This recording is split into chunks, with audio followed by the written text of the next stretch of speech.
బాగా తెలుస్తుంది, నాకు ఇంకా బాగా తెలుస్తుంది. అలాగా ఆయన గురించి చెప్పాలంటే అండి, నేను చిన్నప్పుడు నేను యాక్టింగ్ కానీ, నా మొగుడు నాకే సొంతం అనే సినిమాలో కానీ ఆయన డైరెక్షన్లో యాక్ట్ చేసిన చిన్నపిల్లోడిని. పుణ్యభూమి నా దేశం అన్న సినిమాలో నేను ఆయనతో పాటు నటించే ఒక భాగ్యం దక్కింది నాకు చిన్నప్పుడు. అండ్ ఆయనతో పాటు మ్యూజిక్కి వెళ్ళేటవాడిని, ఎడిటింగ్కి వెళ్ళేటవాడిని. అండ్ నాకు ఏదైనా ఇన్ని క్రాఫ్ట్స్ మీద నాకు కూడా ఇంత ఇంట్రెస్ట్, ఇంత ప్రాణం, ఇంత పిచ్చి ఉందంటే అది మా నాన్నగారితో పాటు దాసనారాయణరావు గారికి కూడా అది ఉందండి. అండ్ గురువుగారి గురించి లైఫ్లో హీస్ ఏ ఇన్స్టిట్యూషన్ అండి. ఆయన ఒక ఇన్స్టిట్యూషన్. ఆయన ఇన్స్టిట్యూషన్ గురించి ఈరోజు ఉన్న ఇండస్ట్రీ ప్రతి ఒక్కరు చూడాలి. ఆయన మనకి ఎప్పుడో దారి చూపించాడు. స్పెషల్లీ ఆయన తీసిన సినిమాలు, సోషల్ సినిమాస్ తీశారు, కమర్షియల్ సినిమాలు తీశారు, లేడీ ఓరియంటెడ్ సినిమాలు తీశారు.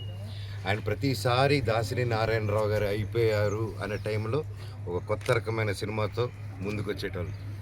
అండ్ ఎప్పుడు మెయిల్ డామినెన్స్, ఒక కమర్షియల్, ఒక పెద్ద మాస్ హీరోస్ ఉన్న ప్లేస్లో, ఆ డామినేషన్ ఉన్న టైంలో ఒసే రాములమ్మ అని విజయశాంతి గారితో ఒక సినిమా తీసి ప్రతి హీరోకి ఒక భయం పుట్టించారు ఆ రోజుల్లో. ఆవిడని ఈక్వల్ ఒక కమర్షియల్ హీరో స్పేస్కి తీసుకొచ్చారు. And it is not ordinary thing. ఆయన ఇచ్చిన సోషల్ మెసేజెస్ కానీ, ఆయన రాసిన డ్రామా కానీ, ప్రతి ఎవ్రీథింగ్ వాజ్ డిఫరెంట్. అండ్ ఈరోజు మనం చూస్తున్నాం మన ఇండస్ట్రీలో థియేటర్ సమస్యలు అని చెప్పి మనలో మనం మాట్లాడుకుంటున్నాం, మనలో మనం ఇబ్బంది పడుతున్నాం. కానీ నాకు తెలిసి చిన్నప్పటి నుంచి ఆయన దగ్గర చూశాను. దాసనారాయణరావు గారు ఎప్పుడో మనకు మార్గం చూపించారు, ఎప్పుడో ఆయన దారి చూపించారు. ఆయన ఈజ్ అ మూవీ మిషన్. ఒక సంవత్సరానికి 10-12 సినిమాలు తీసేటోళ్ళు.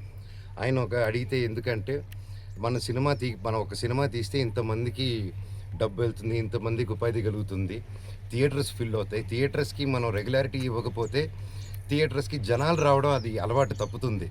సో ఎప్పుడో ఒక సినిమా తీయడం కాదు, కంటిన్యూస్ సినిమాలు తీయాలి. కొన్ని పెద్ద అవుతూ ఉంటాయి, కొన్ని మీడియం ఉంటాయి, కొన్ని స్మాల్ ఉంటాయి. కానీ దీనికంతా పరిష్కారం ఆయన ఎప్పుడో చెప్పారు. ఏంటంటే we should do number of films. నేను, నా తోటి నటులు కానీ అండ్ ప్రతి ఒక్కరు కానీ, మై రిక్వెస్ట్ ఇస్, ఆయన అందరూ ప్రయత్నిస్తున్నారు. బట్ నేను ఆ దేవుని కూడా కోరుకునేది ఏంటంటే మన సినిమా థియేటర్స్ ఫ్లోరిష్ అవ్వాలి. ఒక సినిమా చేసే చోట మనందరం ఒక 2, 3, 4 సినిమాలు మనం మ్యాక్సిమం ఎంత పని చేయగలుగుతామో చేసి, I think we all have the responsibility to revive the industry also, especially theatres. And that's the only thing I wanted to tell.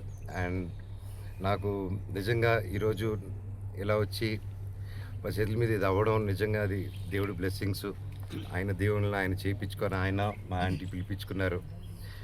అలాగే తెలిసింది ఏంటంటే ఎవ్రీ ఇయర్ వాళ్ళ ఫ్యామిలీ మెంబర్స్ కూడా ఆలమ్మక్క కానీ, బావగారు కానీ అండ్ అరుణ్ అన్న కానీ ప్రతి ఒక్కరూ దాసనారాయణరావు గారి, మా గురువు గారి వర్ధంతి. అండ్ వాస్తవంగా చెప్పాలంటే నాకు ఈరోజు వర్ధంతి అనే సంగతి నాకు గుర్తులేదు. అది నిజం. నేను ఒక 4 రోజుల క్రితం చిత్రపూరి కాలనీ వైపు వస్తూ ఉంటే గురువుగారి విగ్రహం ఉంటుంది అక్కడ. అది చూసుకొని నాకు ఫ్యామిలీ మెంబర్స్ అంతా గుర్తుకొచ్చి అరుణ్ అన్నకి వెంటనే ఫోన్ చేసి ఆలమక్క నంబరు చేంజ్ అయినట్టుంది, నంబర్ కావాలని తీసుకోవడం జరిగింది. అండ్ ఆ రోజు వచ్చి చెప్తున్నాను, నాకు ఎందుకు గుర్తుకొస్తున్నారమ్మా అని చెప్పి. ఈలోగా వేరే పనులు పడి చేయడం ఆలస్యం అయింది. కాకపోతే అది జరిగి 4 రోజులు కూడా కాలేదు. నిన్న సాయంత్రం నాకు ఆ వీడియో చూడగానే నాకు చాలా మనసుకు కష్టం వేసింది. అండ్ ఇమీడియట్గా రెస్పాండ్ అయ్యి రాత్రి నేను చెప్పాను అందరినీ తీసుకోవాలి ఇక్కడికి వద్దామని. పొద్దున 5:30కి నాకు, నా టీంకి, ప్రతి ఒక్కరికి అంత లేట్గా చెప్పినా కూడా పొద్దునే మేము వస్తూ దారిలో సిబ్బందిని ఎక్కించుకొని వచ్చి, కార్మిక సిబ్బందిని ఎక్కించుకొని వచ్చి మా కారులోనే వెనకాల అంతా తీసుకొని వచ్చి పొద్దునే వెంటనే యాదగిరి అన్నకు ఫోన్ చేస్తే అన్న తెల్లారుజామునే ఫస్ట్ రింగ్తోనే ఫోన్ ఎత్తి ఇమీడియట్గా రెస్పాండ్ అవ్వడం జరిగింది. ఇక్కడ ఇమీడియట్గా జేసీబీ అరేంజ్ చేశారు అన్న. నిజంగా అన్న అంత తెల్లారితో మీరు ఇవన్నీ చేయడం thank you so much. And JCB అనే కాదు, ప్రతి ఒక్కటి ఇక్కడ టెంట్లు కావాలన్నా, కుర్చీలు కావాలన్నా అన్నకు ఎందుకంటే బాగా ఎండ అయిపోయింది 11 గంటలకంతా. అండ్ దాదాపు ఒక 20 మంది పనిచేస్తూ ఉన్నాం. చెప్పంగానే ఒక టెంట్లు, కుర్చీలు అండ్ ఇక ప్రతి ఒక్కరు ప్రొడక్షన్ వాళ్ళకి ఎవరైతే నా మాట వరకు వచ్చి అందరికీ ఇక్కడ ఫుడ్ కానీ సదుపాయాలు ఇచ్చినందుకు ప్రతి ఒక్కరికి ధన్యవాదాలు. మీరు గురువుగారి కోసం ఇంత అభిమానం చూపిస్తున్నారు.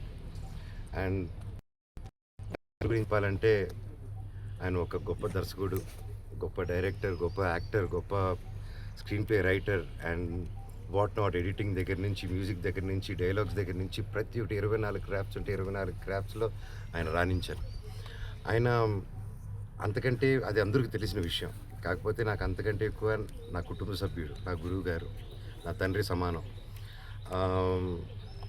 మాకు సపోర్ట్ అవసరం అండి. నేను సో అప్పుడు ఇమీడియట్గా నేను ఏం చేశానంటే, అప్పుడు అన్న ఎమ్మెల్యే గారి నెంబర్ కావాలంటే అన్న ఇమీడియట్గా ఎమ్మెల్యే గారి నెంబర్ ఇస్తే నేను ఫోన్ చేసి, సార్ నేను ఇలా మనోజ్ని మాట్లాడుతున్నాను సార్ అంటే, ఆయన ఇమీడియట్గా రెస్పాండ్ అయ్యి ఇలా ఇక్కడ వచ్చున్నాము, మీ దృష్టికి తీసుకురావాలనుకుంటున్నా అంటే, అంత పెద్ద వ్యక్తి, అంత పెద్ద ఆయన 20 నిమిషాలు 20 to 30 minutes కూడా పట్టలేదండి. ఆగమేఘాల్లో వచ్చి ప్రతిదీ చూసుకొని ఆయన కూడా దండాలు పెట్టుకొని ఇమీడియట్గా సర్పంచ్ గారికి ఫోన్ చేయడం జరిగింది. ఆయన రావడం అండ్ థ్యాంక్ యూ సార్ సపోర్ట్గా నిలబడినందుకు. అండ్ మేము కూడా ఇక్కడ మా ప్రయత్నం, నేను కుటుంబ సభ్యులతో మాట్లాడి ఇక్కడ ఇంత ప్లేస్ని ఏదైనా స్పోర్ట్స్ గానో, పిల్లలకి క్రీడా గానో, ఎందుకంటే గురువు గారికి మా ఆంటీ గారికి ఎప్పుడు జనాలు, ఎప్పుడు 10 మంది, ఎప్పుడు ఓలాలో ఉండేది. సో ఇది ఉత్త పార్క్గా కాకుండా దీని ఏదైనా నాకు యాక్టివేషన్ చేస్తే బాగుంటుంది, చుట్టుపక్కల పిల్లలు ఆడేది దానికి అనేది నా కోరిక. అది జరగాలని చూస్తున్నాను. మా అంకుల్ దాసనారాయణరావు గారు, మా ఆంటీ పద్మ గారు ఎక్కడున్న వాళ్ళ ఆత్మ శాంతించాలని. I miss you a lot. Thank you. వచ్చింది. సో యూజువల్లీ అందరూ ఈ టైంకి అనుకుంటారు కాబట్టి అనుకున్నారని విన్నాను. సో ఇది కోసం వెయిట్ చేస్తూ డిలే అయింది తప్ప, అండ్ దీంట్లో ఎవరిని తప్పు పట్టేదానికి లేదు, ఒకరిని ఇది చేసేదానికి లేదు. ఇది it was just mislook by everyone. ఇందులో నేను కూడా బాధ్యత తీసుకుంటున్నాను. అండ్ ఐ థ్యాంక్ ఆ చెల్లమ్మ ఎవరైతే పోస్ట్ చేశారో, థ్యాంక్స్ అమ్మ గౌతమి, మీరు మా దృష్టికి తీసుకొచ్చారు. And it's a good eye opener. And మన పెద్దల్ని, మనకి ఎంతో జీవితాన్ని చూపించిన అలాంటి గొప్ప గొప్ప వాళ్ళని, అండ్ దాసనారాయణరావు అనే డైరెక్టర్ గారు is not ordinary person, is institution. దీని గురించి అందరూ తెలియాలి. ఆయన అన్ని సినిమాలు చేశారు. ఆయన ఉన్నంత వరకు ఇండస్ట్రీలో ఏ ప్రాబ్లం ఉన్నా ఒకే ఒక వ్యక్తి దాసనారాయణరావు గారండి.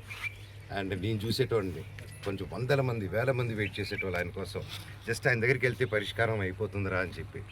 అండ్ ఆయన వెళ్ళినప్పటి నుంచే మనకి ఆ ప్లేస్ ఫిల్ చేసేదానికి, అండ్ ఆ జనరేషన్ అన్ని క్రాఫ్ట్ గ్రిప్ ఉన్న వాళ్ళు ఇట్స్ డిఫికల్ట్ అండి, యుగానికి ఒకరు. అందుకే ఈ ఇన్స్టిట్యూషన్ ఆయన చూసి మనం చాలా విషయాలు నేర్చుకోవాలి. వచ్చే తరానికి, కొత్త నటులకి, కొత్త వాళ్ళకి, కొత్త డైరెక్టర్స్కి, కొత్త రైటర్స్కి దయచేసి ఆయన చేసిన హిస్టరీ చూడండి, ఆయన చేసిన సినిమాలు చూడండి, ఆయన ఏ విధంగా ఇండస్ట్రీని ముందుకు తీసుకెళ్లారో చూడండి. ఆయనే మనకి పరిష్కారం ఇచ్చారు. Thank you so much and I love you all. Thank you. వర్ధంతికి ఇక్కడ రావడం జరిగింది. పెద్దాయన ఆత్మ ఎక్కడున్న శాంతి కలగాలని మనస్ఫూర్తిగా కోరుకుంటున్నాము. దాసనారాయణ గారు అంటే ఇటు ఫిల్మ్ ఇండస్ట్రీకి, అటు పబ్లిక్ సర్వీస్కి తెలిసిన పేరు. వారు తీసిన ఎన్నో సినిమాల్లో ఎన్నో సోషల్ మెసేజెస్ పాస్ చేశారు, ఎంతోమందిని ఇన్స్పైర్ చేశారు, ఎన్నో ఇన్ఈక్వాలిటీస్కి ఒక వాయిస్ లాగా నిల్చున్నారు. అలాంటి పెద్దాయన వర్ధంతికి మేము ఈరోజు రావడము మా బాధ్యత. అలాగే సోషల్ మీడియాలో ట్యాగ్ చేయడం మనోజ్ గారిని. ఏదో పెద్దాయన నిజంగా అంటే పిలిపించుకొని మనోజ్ గారి చేతుల మీద ఇది చేయించుకున్నట్టు అనిపించింది. మనోజ్ గారు కూడా ప్రతి సందర్భంలో దాసనారాయణ గారిని గుర్తు చేసుకుంటూ ఉంటారు. అండ్ మనోజ్ గారికి ఉన్న ఎన్నో టాలెంట్స్, ఐ థింక్ దాసనారాయణ గారు కూడా ఒక ఇన్స్పిరేషన్. ఇన్ని అంటే స్టంట్స్ అని కాదు, రైటింగ్ అని కాదు, ఎడిటింగ్ అని కాదు, ఎన్నో కళలకి మనోజ్ గారికి కూడా ఒక ఇన్స్పిరేషన్ లాగా నుంచున్నారు దాసనారాయణ గారు.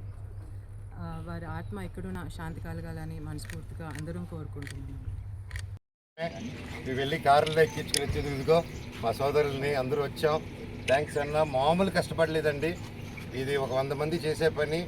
అందరూ కలిసి ఈరోజు ఇలా చేశారంటే నిజంగా అభినందించారు. అందరూ కలిసి ఒకసారి మా టీంకి అందరికీ ఒక క్లాప్ కొట్టండి. థ్యాంక్ యూ అన్న, ప్రతి ఒక్కరికి థ్యాంక్ యూ సో మచ్.